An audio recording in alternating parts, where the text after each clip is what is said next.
ये पार्ट 3 है guys, part 3 में आप लोगों को सिखाएंगे। ये ओके, ये मामा ये okay badan dia badan besar kan. Saya tengok baju ni sekarang dia badan dia. Tapi dia dekat sini dia ada tulis dia punya ketiak. Ketiak dia berapa? Ketiak tak tahu ko, saya kecil sikit je. Kecil sikit ikut anti, kecil sikit je. Bulan tu, orang kata ketiak dia ni memang dah kecil dah sikit. Sikit je? Sikit je. Macam tak payah ultra kot. Tak payah ultra kot. Apa? Macam tak payah ultra kot. Tak payah, tak payah. Okey kot tau badan. Ada okey. Anti cakap 1 inci ada okey. Saya buat ikut. Ni dekat ketiak. Dia sini memang dia kata okey je tau. Semua dia kata kat sini. Tapi mungkin dia tak nak banget ni. Apa? Situ okey anti? Okey, tenang. Okey.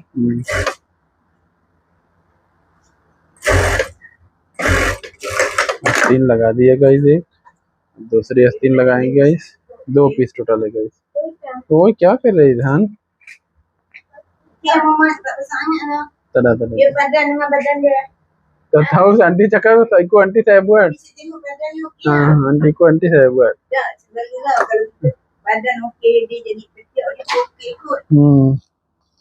Pasal saya sekarang sudah jahit 2 kali. Sudah jahit double atas. Buka susah kalau dia kecil kah besar kah susah kalau buka.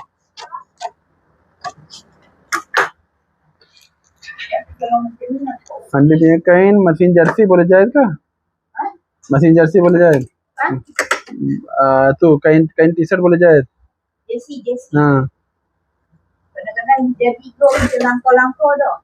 Oh, tak jalan ah? Mamat, tapi lah Mamat. Dia okey je. Mamat. Tengoklah. Okey, anti ada okey. Kalau dia pakai baru tahu macam ni. Anti pun tak tahu, saya pun tak tahu macam ni. Kalau dia pakai baru tahu ada okey ke tak okey. Tak apa, bagi dulu, pakai dulu. Bagi try dulu. Berapa limpah Mamat? Berapa Kira juga kan? Nanti kira baju 50, lepas tu satu barang kira RM2. RM1 anti ambil, saya ambil RM2. Scrap semua. Scrap. 3 baju tu 6 scrap, 1 pacan jadi 7. RM14 ni untuk tambah-tambah.